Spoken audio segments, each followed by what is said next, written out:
What's up, man? What do you know about me? Sorry? So what do you know about me? Well, that's interesting. Oh, and you're taking a dab. Okay, I gotta go get my stuff. 1 second.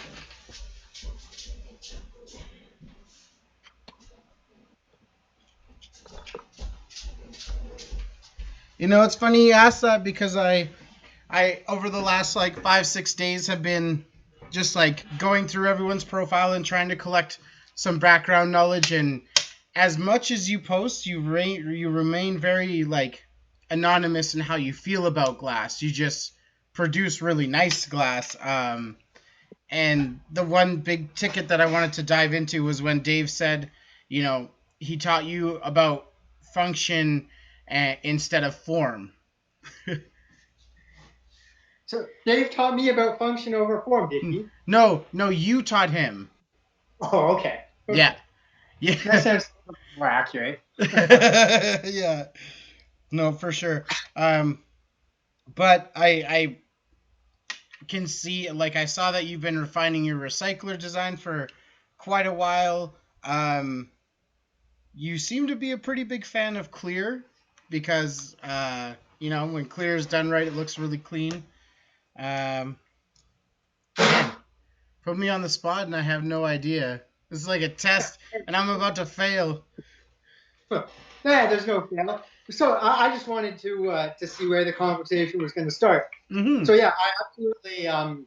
So I started making recyclers 8 years ago after I saw one in a shop, and I was like, "Oh wow, that looks really cool. I wonder if I could do that." And I made one, and I loved it. And essentially, 8 years now, I haven't smoked anything but one of my recyclers. Like 95%, I'm smoking one of my recyclers. Yeah. Um, so at first, I was using lots of color in it, but there's a few things I value, and so I also don't make glass that I wouldn't buy myself, Mm-hmm. and that come there.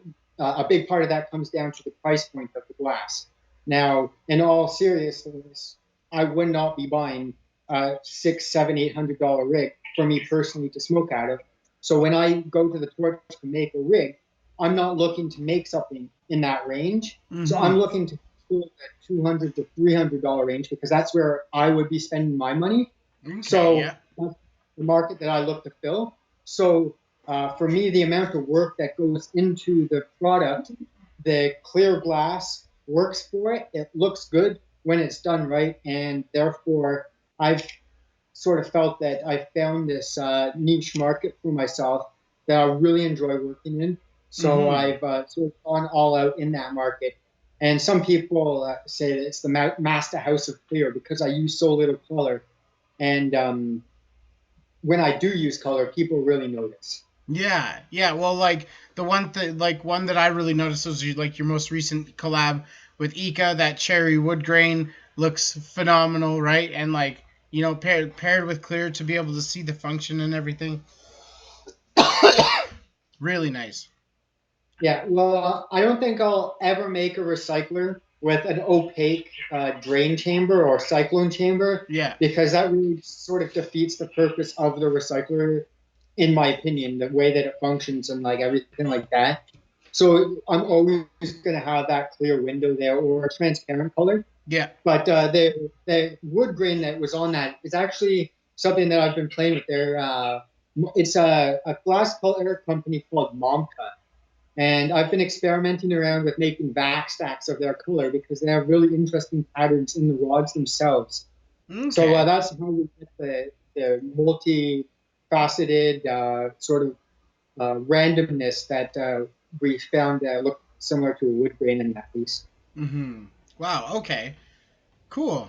So why don't we like take a step back and why don't we like dive into like what got you into glass in the first place before you found your niche and everything like that? Like what inspired you? Was it walking into a head shop? No, so when I was about 24 years old, Mm-hmm. uh, so about 15 years ago at this point, maybe I was 22 or 23, I can't remember at this point, Yeah. so long. I was really into cannabis, and I saw a YouTube video of someone rolling a 1 ounce joint, picking it up, sparking it, and smoking it. And I was like, what the fuck is that? That's the dumbest thing I've ever seen. I could make 100 joints with that ounce and smoke it for a week. Yeah. So I decided to make a YouTube channel. I sat down with an ounce and I rolled it. It took me an hour to break it up and roll 100 joints with it. And I posted that on YouTube. And it was like 6 or 7 years later, I had 30 or 40,000 YouTube subscribers, and um, I was making, $50 or $60 a month on ad revenue. Yeah. And at that time, somebody introduced me to glass blowing, and I was like, "Holy shit, that's a fucking thing!" Hmm. So um, I went out and invested a few $1,000s, about $4,000 or $5,000 overnight, and decided I was going to become a glass blower. Just simple as that, hey? Yeah, just like that. I'm kind of like that too. When I'm like, yeah, I think this is a decision I want to make, and then I just make it. Yeah. Glad it usually works. It tends to work out in its own favor, right? Yeah, pretty much. So, so you start like you bought all this stuff, like you started in your own little studio and everything, and Yeah, I made a little home shop and worked out of it for a few years, and then I moved in to Dave's basement, and we turned his garage into a shop, and then we moved out to a country years later. oh, nice. And like, when did you start? Okay, so you said your recyclers you started about 8 years ago. I think so. Yeah, Eight or so, yeah. And like, when did you bump into Dave? How long? Like, I met Dave about 6 years ago, I think. okay, so just so shortly after then, hey. Yeah, pretty And much. Yeah, and you two have been shopmates since and everything. yeah. He's a good landlord. Yeah, he's a good landlord. That's good, man. So, what classes did you take? How did you learn? Was it just like you just like buy all the glass and you just sit at a torch and you just fail, repeat, or classes or? Well, I don't like to fail. So when I do fail, I like to think about why I failed. Mm-hmm. So I just started making pipes and just made pipes for a long time until I got a handle on that. And then about a year in, I started making rigs and recyclers right away. Right away. Nice, interesting, and like tell me No, tell me about the adventure to your first like functional recycler that you were like competent with. Like, was that? uh, I don't know. I made a few really small ones, Mm-hmm. and then after about two or three of the smaller ones, I just sort of made my first one. And the way I work with glass is I always think about the way it's going to work. And like I said, I don't like failing at it. So I always think about the easiest way for me to succeed at it and take that path. I always believe in working smarter, not harder. Mm-hmm. And very quickly, I was able to make functional recyclers with a very high success rate. I still post every year or so that first recycler I made because it was just so good. Mm-hmm. Interesting. And that was like your milestone, and then like you're calling into that niche market then. Yeah, so like at that time, I was charging $200 for the recycler, and I was putting a bunch of color sections in it, and the piece was total jank, but it functioned really well. Yeah. So I put the function down pat, and then I spent a few years honing in the skills and cleaning up all the seals and welds and making everything smooth and you know everything flow really nicely. Mm-hmm. And I just maintained sort of the same price range all along, and I just kept stripping color out as I improved my work because the price point sort of was still staying the same, Yeah, it and because fluctuated from having more color to more refining. yeah, that's right. And what do you think was like? What do you think was the hardest part to refine in your build? Function. Yeah. Do you Yeah. still feel like you haven't quite hit the perfect function yet, or? Well, I mean, so some people will post a video of their rig functioning online and be like, "Look at this perfect function," and I'm like, "Really?" Because I've never made a rig that functions perfectly. Um, some other glass blowers have a saying that if you think it's good enough, it's not good enough because good enough is never actually good enough. And in my opinion, it's almost the opposite because everything is good enough because nothing is good enough, if that makes any sense. So I always think that my piece can be better and there's always room to improve on my piece. So I always just have to accept that my piece is what it is. It's the best that I can do today. And therefore, tomorrow I'm going to try to do better. And as far as the function goes, um, you know, I can always make it better. I always find a new design. I'm always trying new recycler, sort of tweaking different things. But there's just certain things that I know work on recyclers right now. So I'm fairly confident that I can really make anything recycled really well.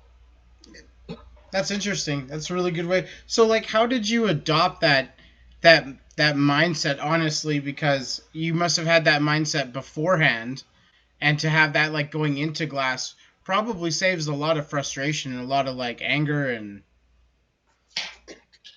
No, not. I don't think so. I mean, I get a little bit frustrated when something breaks and I don't know why it broke. But most often than not, when something breaks like this recycler right here, it looks beautiful. Oh my gosh, wow, beautiful, wow, wow, wow. But I made one stupid mistake on the bottom right here. And the reply to myself when this happened was, damn, I'm stupid. I'm going to make sure that doesn't happen again. So as long as I learn from the mistake, I'm not really too angry at the piece. mm-hmm. But it's just a matter of thinking about the working smarter and not harder, I suppose. Yeah, and sorry, like where did you get that attitude? Because it's I have to say it's not an easily learned attitude as an adult, but something that everybody should strive towards, like feeling and thinking. Well, I mean, I think it's just a matter of when I put my hard-earned money into something, I expect it to be good. So from my standpoint, I want what I'm selling to people to be of a certain quality or a certain grade, and that is what makes me sort of strive towards that. Now, if you're asking why I don't like yelling at things and why I feel like working smarter, not harder, it goes down to I used to be a restaurant manager, and I've spent hundreds upon hundreds of hours in management training courses, and that is one of the things that I learned there is work smarter, not harder. That's what gets you further ahead in your life, and under promise and over deliver. So I'm always going to tell people that my rig functions okay, it functions well, but I'm never going to tell them it functions great or perfect or amazing or anything like that, because how do I know what you think a rig functions like, or how do I know what your opinion of my work is going to be? I'm not here to tell you what that opinion is. I'm here to sell you a product that I'm very confident in, and I'm going to allow you to tell me if it's good or not, or if it meets your standards or not. You leave that up to the consumer then. Yeah. Okay. And then like have you like obviously through the years then you faced like harsher criticisms, and you probably had some people come at you and talk about like your function or anything. How do you handle and overcome things like that then? Well, no one's ever come to me and talk shit about my function. Mm-hmm. Talk shit is a loose term, Yeah. No one's ever talked down to my function because I very quickly figured that one out. But it was about 4 years ago, maybe 5 years ago now, when this one guy, I got really mad at him, and a few of my close friends got really mad at him because he saw or picked up one of my rigs and felt that it was very light. And he started telling customers of mine that they shouldn't be buying my work because it's very thin. And this got back to me, and like everyone else, and it's just like, well, okay, but I now look back to that and say, hey, thanks, man, because you put that pressure on me, I now conscientious Yeah. of the thickness of all my glass, and I strive to have a very even wall thickness. And after that, I even went and did all the research into um, what makes like is thicker glass more beneficial and all of this. And it really came down to so many factors. So for me, my aim for my rigs now, my recyclers, is 3.2 millimeters which is an eighth of an inch. Mm-hmm. And if you and pick up any or most like scientific beakers, this is the diameter that they're going to be. Is considered medium wall. Okay. And Yeah. for those 7 inch or so tall rigs, that's sort of the perfect weight to surface area for strength, because that's where you can drop an ant off the CN Tower and it will land on the ground and just keep walking, because its weight to surface area is so at such a ratio that it can land and won't take any impact. So the Okay. heavier a piece of glass is, and the smaller it is, it has smaller surface area, and it plays all these, and it has a higher weight. So it plays all these factors in how strong Yeah. the piece is. And then I've also looked into, the vibration, how and why glass cracks when it's struck, and maybe it won't crack where you knock it, but it cracks somewhere else and stuff like that. And that's because of the sound waves, the vibrations traveling through the glass. And so I've looked into uh, the the science behind like a 2 millimeter rig that's even wall thickness throughout will be stronger than a rig that is 5 millimeters but has some 2 millimeter sections in it. So when I look at like 9 millimeter bongs from China, I laugh my ass off, because there's areas on that that are as thin as like 1 or 2 millimeters. So you're not buying a 9 millimeter bong, you're buying a 2 millimeter bong. So whenever someone messages me and is like, hey, how thick is your piece, or how heavy is it? I tell them how thick it is at the thinnest point, or at least how thick it is I think it is at the thinnest point, Yeah. because opinion, that is all that really matters. Mm-hmm. Well, yeah. If you've done the research and just from what you say, like just vibration and like the shock wave of impact going through the glass is probably going to search and make a difference at the thinner points, right? Because then that would be like a joint or something like that, right? More on the 9 millimeter bombs, yeah, it's the joint. Yeah. It's the joint of the piece. Okay. Oh yeah, because they blow it out and then they flatten it and it stretches it out, right? Yeah, like for instance, this bong right here that I have, yeah, I think it's going to come. So for me, I don't like clearing big bongs, so I'm using a 1.5 inch neck. So it's 38 millimeter, a 38 millimeter neck, and it's it's 4 millimeters thick down the shaft here. So I need to make that whole bottom 4 millimeters as well, because the joint isn't going to be more than 4 millimeters. Um, 5 millimeters is probably a better thickness for a bong this size, based on some of the other math.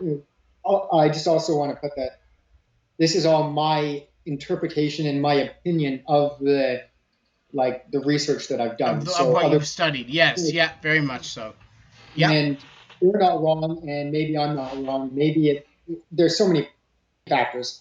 So maybe I'm wrong. If I am, send me a message and we'll talk about it. But to go to back to the point where the base of the 9 millimeter bong is going to be so thin, is that so this base right here, Yeah. how much of this tube do you think I used to make it? How much of the tube did you use to make the base? Yeah. So this 4 inch base right here, how much of this tubing do you think I had to use to make it? Probably, well, like I assume to keep like an even wall thickness but blow it out, you have to like condense it and then blow it out and then condense it and blow it out. So I'd assume like 3 feet of it, maybe. Okay, you're on the right path. No, it's about 2 feet, about Okay, 24 okay. inches of the space. So you get the idea that it takes a lot of glass to make a base this wide. Like even the bottom of it, like the bottom, like just the base that touches the ground, Yeah. that alone probably weighs about 100 grams. When my entire recycler here weighs about 300 grams. Yeah, it's funny that you say that small. Like I'm so used to dealing in like smaller pieces. Like I like standard jammers and stuff like that. So, but yeah, Yeah. that's really cool. And then that's That's one of my cool. little jammers that I do with an internal perk, six holes inside there. I It really functions. like that actually. That's cool. I like that hand formed joint that goes down. It's just nice and straight and angular curved into the body. Yeah. See, I wasn't able to find joints that I liked that were the right thickness. So these joints are the exact same thickness as the rest of my rig. I know they are because I make them. Mm-hmm. So this is my way to standardize the thickness for it, and I also like the way it looks over the factory form joint. Yeah. I have to say, like, I very much like hand formed joints. They just, I think everybody just makes them a lot smoother rather than like a joint and then an attached neck or whatever. You know what I mean? Attaching a joint to it just looks a little different. I understand what you're saying. So one question that's kind of been um, in my head throughout our talk is like, so when you were just like, I'm gonna invest a couple $1,000s overnight and I'm gonna just jump into glass blowing, what did it mean to you then to be a glass blower? And is it any different from what it means for you to be a glass blower now?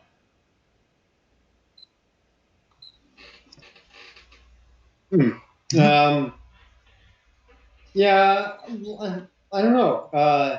For me, it was a cool thing I could do, and it's so like really, it's this really cool, fun thing that I found that I was able to turn into a career. Mm-hmm. So an interesting, well, that is also involving cannabis, which has been a passion since I was in my early 20s when I started my YouTube channel, right? Yeah. So it was just a way to combine a cool hobby with my passion and with a career. Awesome. And so like how long were you a glass blower part time before you went into it full time? About a year and a half. Okay. And was it like a difficult transition for you to go from part time to full time? Like, Well, no, because unlike most glassblowers, so when I was doing my research to be a glassblower, all the forums told me that the hardest part of being a glassblower is not blowing the glass, but finding people that are willing to give you money for it. But like I said, at the time I had 40,000 subscribers on YouTube. So about 3 months in, I posted a pile of garbage, and I literally said, "Hey, YouTube, I have a pile of garbage of stuff I've made. It's all cracked. None of it's usable. You might get something cool. Send me a donation, and I'll send you something out of this pile of garbage." And I got $800 sent to me within 24 hours. And I was like, "Oh, well, that was easy." you just kind of went from there and just kept like cross posting your works with your followers and Yeah, so and like then you I really started making you money, really more built money off YouTube. doing. Sorry. Eventually, I started making more money doing glass, and YouTube wasn't as interesting or as fun, so I stopped doing the YouTube thing and just focused on the glass. Interesting. Yeah.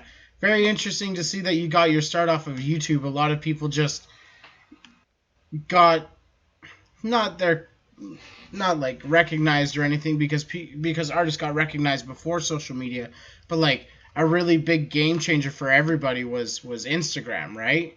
And when that first came out, everybody took real big advantage of that and made a huge change. Yeah, well, so for me, I started my Instagram in 2012, and at the time, uh, it was relatively new, I think. And when I started it, overnight I had 2,000 followers. So once again, unlike most glass blowers, I just sort of was like, oh, by the way, who wants to buy my glass? And I had people lining up to do it, which was quite lucky and um, fortuitous of me. Yeah, interesting. That's definitely that's I think that where luck is opportunity meets dedication and work. That's awesome. Yeah. So when you do play with colors and everything, like what how do you decide what colors you want to use and stuff like that? Once again, I like to work hard or smarter, not harder, and Mm-hmm. that's how I choose what colors to use.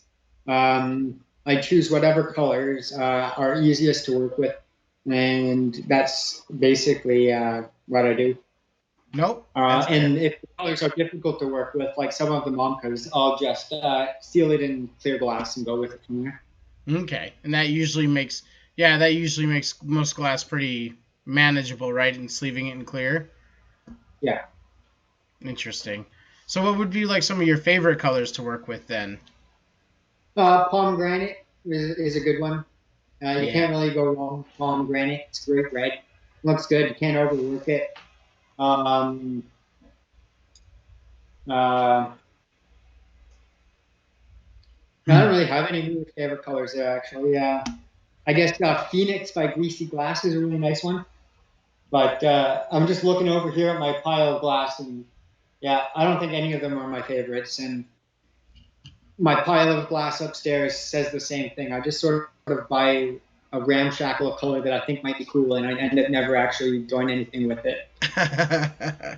It's just a random chance, but I mean, like if you've like you said, if you found your market, um, and you keep your price range the way it is because of the clear that you have in it, and it's more about the form, or sorry, about the function and like the cleanliness of the build of the piece, right? Then there's nothing wrong with that. And obviously you've done well with like adapting, right? Because you've had to, like you've said, you could easily make any kind of recycler. Oh yeah, like last year, Tammy Baller was over at our shop, and she's like, "All right, so I want to make bighorn leghorn uh, holding eating out a Little Miss Pissy Prots, and I want to make it a recycler because that's your thing." And I'm like, "Yeah, no problem." And you know, I just sort of told her what she needed to do, and then I took it from her and made it into a functional recycler that worked great. And Redbeard Glass came over and he's like, "Let's make a recycle or let's make a collab piece." And I'm like, "All right, cool. Make me one of your mooses." And he's like, "Okay, what do you need me to do?" I'm like, "Just make the moose." So he makes me the moose and hands it to me, and I just looked at it and made it into a recycler, and it functioned great. Interesting to be able to apply that framework to anything really gives you such an advantage. Well, I mean, I've now made probably like 1,000 recyclers in my career, and it's probably more than most people have, even though I don't work very much. And it's just sort of what I live and breathe, and it's the only thing that I hit myself. So for me, it's just a matter of I know what it needs to do in order for it to do certain things. Hmm. So what were you hitting earlier at the beginning of the episode? That was the hand rig that Dave has out here in the garage. It has a little crack in the hand Okay, inside yep. of it. So I just any so that's another thing. All the rigs that I use are rigs that are cracked for myself. So I've repaired them as best I can, and they're not dangerous, but Hmm. they're not sell worthy or sale worthy. So we just have rigs all over the place, and we use them until they're dirty, and then uh, switch off to the next one. What do you do with all the dirty ones? Is it just a graveyard somewhere in there? We Oh, eventually fill them, turn them all to soot, and probably fuck up the kiln and make a whole mess. But I don't know. It gets rid of the to build up. No, don't do that.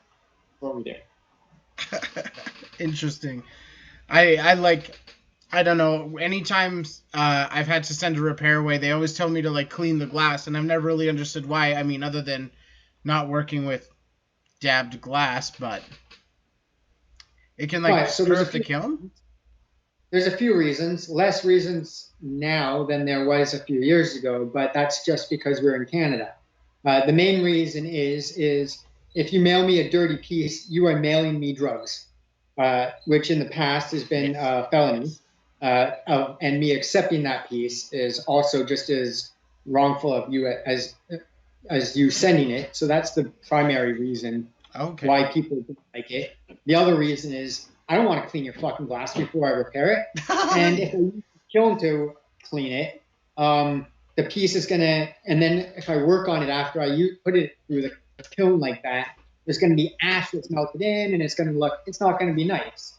So in order for me to do a proper repair on a piece, I need to clean it first. And I don't want to clean your fucking piece. Yeah. Clean up your own. But the reason that people made smash videos is because it's fuck you, you committed a felony, and I'm not returning this piece to you anymore type of thing. So that's the real reason that people uh, absolutely hate dirty rigs. Interesting. I haven't really seen any like Smash videos, but It was a little more prevalent a few years ago when artists could get away with it a lot easier. yeah, yeah. I don't know. I appreciate when people bring clean rigs. I have no problem sending them away to the artist. It's just yeah, they need to be clean because yeah, same thing. I don't want to clean your dirty ass rig either. So And like I said, most people won't put a rig in their cabinet. So. no. So what's one of the or a few if you have any like the things that you've learned through glass blowing? Like what has it taught you? You already had a pretty good handle on everything before, but like what has this continuously taught you? I had a pretty good handle on everything except for life.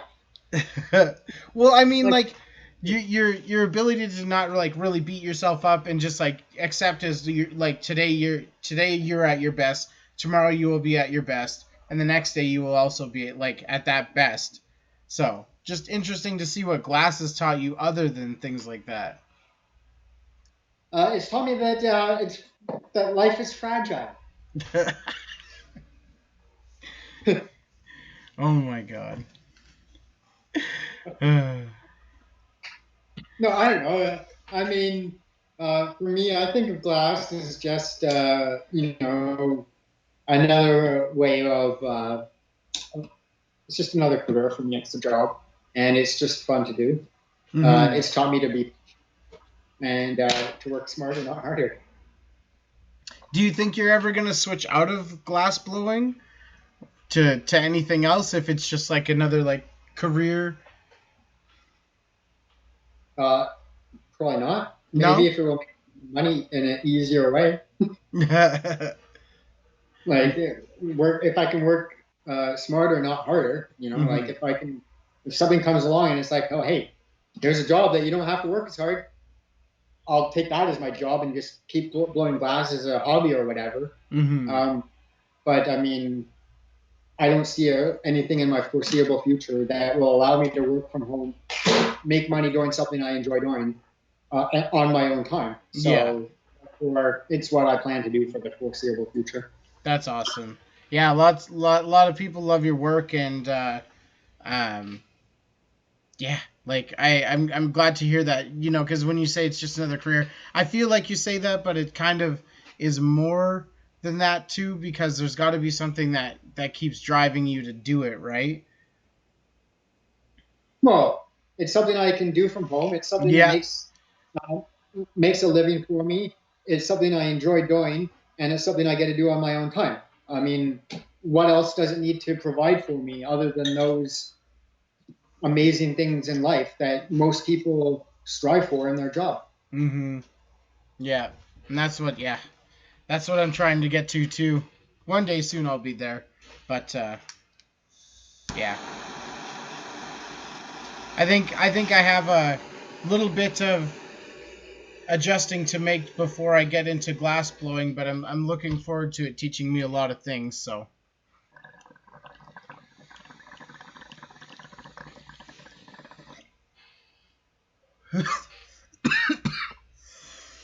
oh, excuse me, sorry, I just realized I left one untouched here.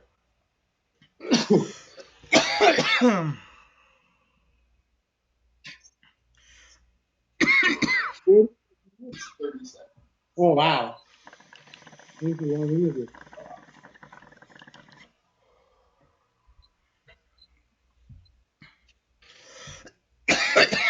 So other than meeting and getting to work and collaborate with Dave and having him in your studio, who else have you really worked with or had the chance to collaborate with?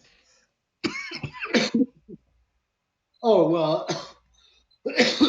Other than Ika also. Yeah, we'll put his name down there, sure. I don't actually collab with Dave. We just work in the same shop. Mm-hmm. I've done a collab with Cammy Baller. I've done a collab with Redbeard Glass. Mm-hmm. But generally speaking, I do a lot of work on my own, Mm-hmm. and my work ethic and the way I work is very different than a lot of other glass artists. So when they come over, it's always a very interesting dynamic. So I don't tend to work with a lot of people. I like my space. Mm-hmm. Um, but over the years, going out and spending a weekend at the Great Lakes or the Great Canadian Glass Gathering is always a great time. Meeting the artists there is always fun. But once again, it's more about meeting and hanging out and watching these other artists work as opposed to me doing work with them because I don't have the same work ethic as them. That's totally fair to say. Yeah, like I can see, yeah, like your work ethic, and yeah, it's very different, and that's perfectly fine. One So rig in a day, I'm very happy. If sorry. I make one rig a day, I'm very happy. Okay, you just work Whereas it. some people work there and work for 12 hours, and I'm like, I don't like it that much.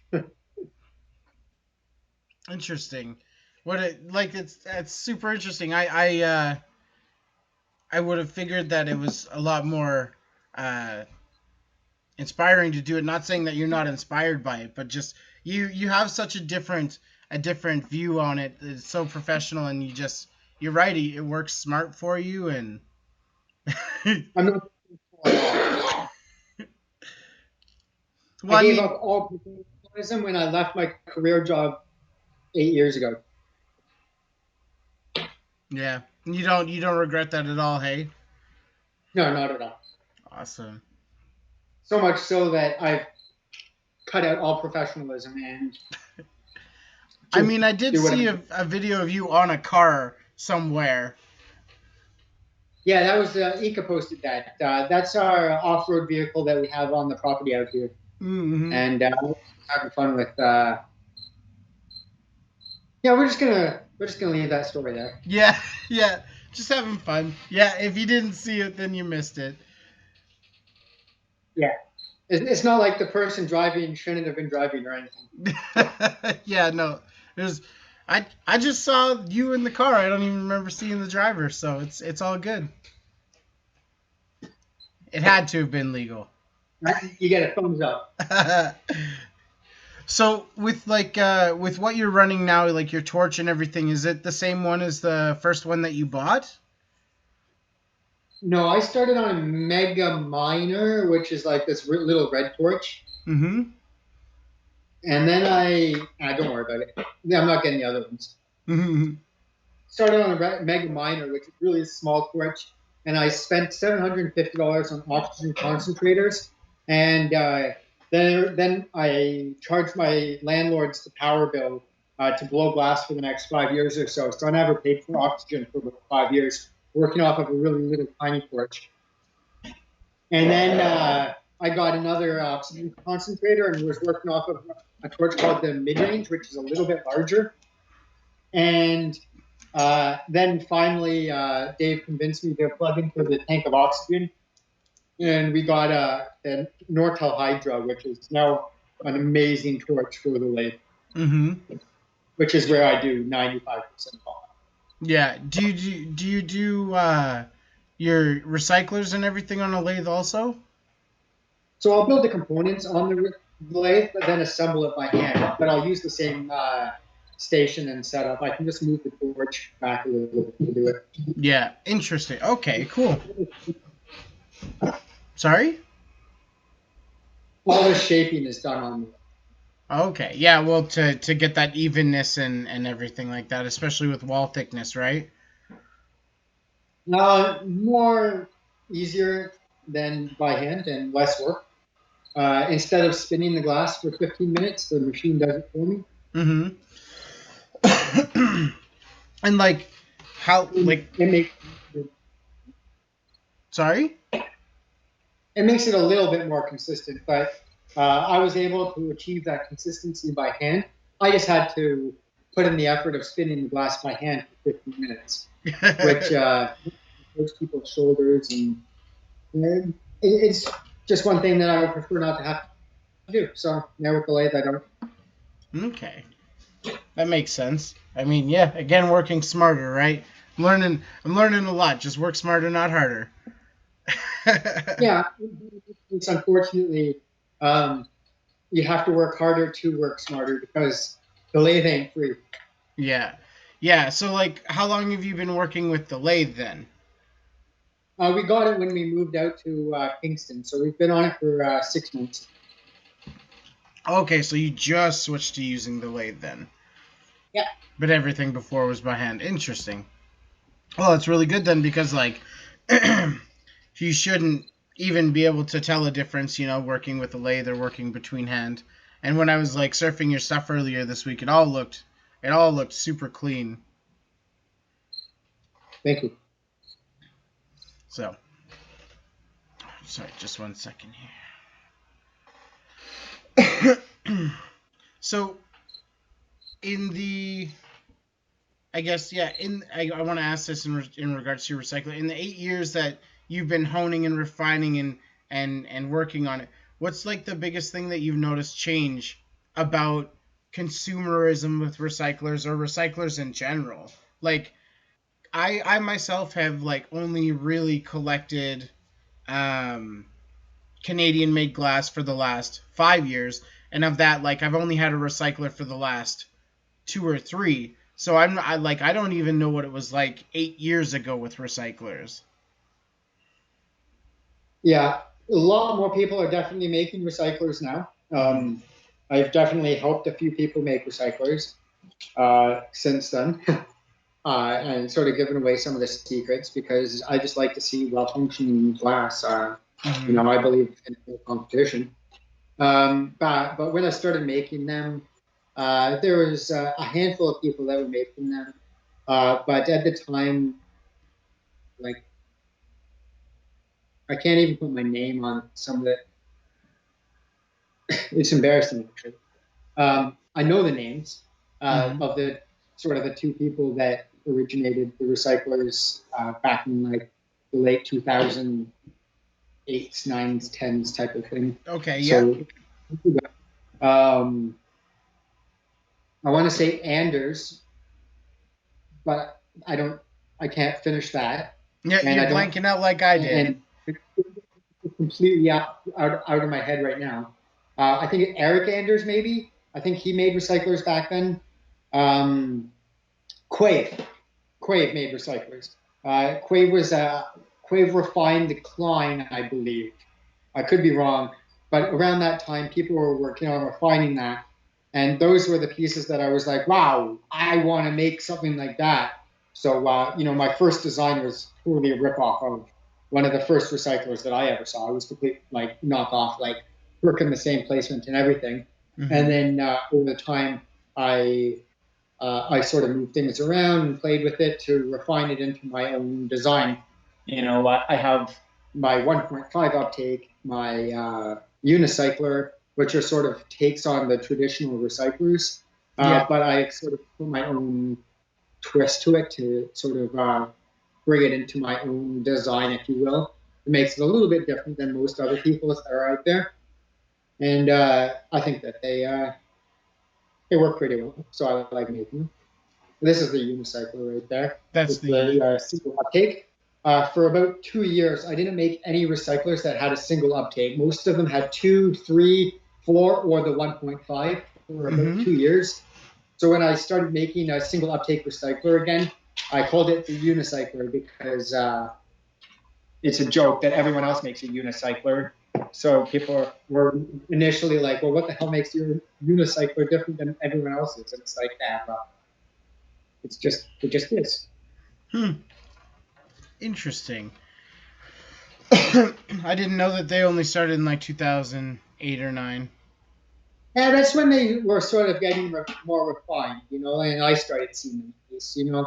I don't know when they actually hit the market. It really isn't like with a lot of the glass techniques and the glass like things that were made. A lot of people are like, I came up with this technique, and it's like, oh, but that guy did it like 5 years ago, and you're like, holy fuck, I didn't know that. So it's just I don't know. That's when I started seeing them and started learning about them. So, Okay, cool. Yeah, and so like, do you? I can't remember. I'm sorry. That dab really got me because I cooked it perfectly. And if Dave is there, I cold started, so I did put my bacon on the pan before I cooked it. But yep. do you have the same mentality as him? Like, are you a favorable in the e-nail also? Yeah, I don't have taste buds. Oh, So, well, I mean, I do, but you hand me oil and I'm going to tell you it's oil. So I don't really give a shit. oh, okay. What, as long as it's not a hot dab, I'm happy with it. So emails are the way to go because I can do 10 dabs in the time it takes you to do one. And once you're not harder, you're working much harder to do your dab than I am. Yeah, I just when it's 37.5 in the house, I don't just want an e-nail sitting there on the whole time. But I mean, like, the torch probably lets off more heat. I don't know. I'd have to do the math to figure that out now. The time it takes me to do 10 dabs versus you to turn it on and do 10 and then turn it off. I'd have to check and see. Well, we don't turn them off. They are on 24 hours a day.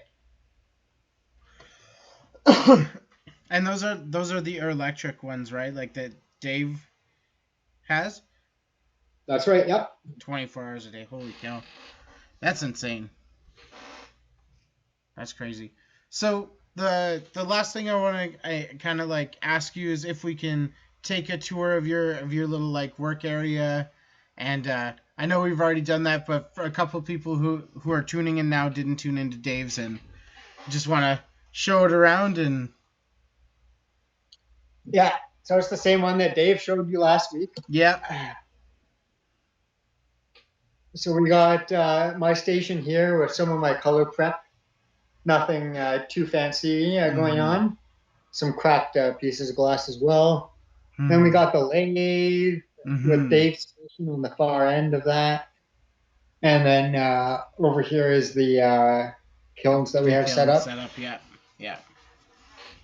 Pretty simple. Yeah, temporary shop we have in the garage right now. In Matt Robertson's old studio. No, we're in very little of this is Matt Robertson's studio now. That was the old studio. Okay. So the kiln, the black kiln, and Dave's torch, I think, is the only real remnants of Matt Robertson's studio that we have left. Oh, and we have Matt Robertson's grabber finishing tongs. Okay. But when we moved, we pretty much demolished the old shop and we didn't bring half of it with us. And over the years, we've upgraded and replaced a bunch of it. Dave bought that shop and got a really good head start on getting his home shop set up. Yeah. But moving here, things like the vent hood, which is in storage, which we might use on the new shop, the bench, one of his old kilns, a bunch of glass, all this stuff gets used up or got moved around. Yeah. So we don't have it anymore. Okay. Either way, it's nice to see you guys in the same studio and everything, and it was really nice to sit down with you and get to hear your work ethic and learn how to like work smart, not harder. Because as much as I like to say I do that, sometimes I I just like easily overcomplicate things and. Yeah.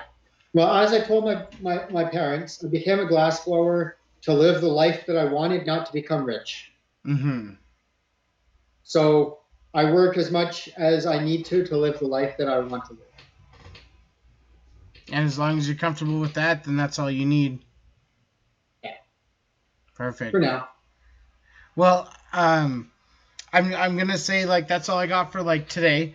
I'm gonna go grab a bite to eat. I want to say thank you very much for sitting down with me and giving me your time and talking with me. Uh, I asked Dave, and he already showed me how to make a skull. And then I've asked everybody else, but I'd like to do a part 2 where maybe we can watch you assembling something or maybe talking through like making a bong and like your process as to like why you keep your wall thickness a certain length and everything like that. Well, I'm going to therefore take this opportunity to say, instead of that, you should go check out my YouTube channel, Mm-hmm. Mastah Glass on YouTube, where I've been posting glass blowing videos the last week, and you should react to those and on stream instead of watching me work live, because watching me work live is not going to be as pointed or as directed as the videos are. Okay. And sorry, what is it, Mastah? Rolla, Rolla. Yeah. All right, there we go. Yeah, and you know what? Like, yeah, I'll watch these and I'll send you a message and ask you any questions that I got. Sure, man. Sounds So good. yeah, anybody who's watching, make sure you go subscribe to him, Master Roller. That's him on YouTube. Easy to find. Yep. Just if you type in Mastah, it should come up pretty up near the top. Yeah. Mine didn't like auto suggest anything, so I had to type the whole thing in, but oh well. But thank you again, man. I hope you enjoy the rest of your night. I hope everybody who tuned in enjoyed. Tits Glass was watching. Ika Krasinski was watching. So thank you guys all for tuning in. Bulls But they Bulls don't really count Glass. because they're in the same house. Sorry. They don't count because they're in the same house. Well, I mean, yeah, they count as like one viewer on the stream thing, but like I just appreciate people tuning in because it just I don't know. There's times when I'm still like nervous about doing this, but it gets a little bit easier every time, right? So That it does. yeah. Well, thanks again, man. Have yourself a good night. All right. You too. Thanks again. Yeah. Cheers, man. See ya.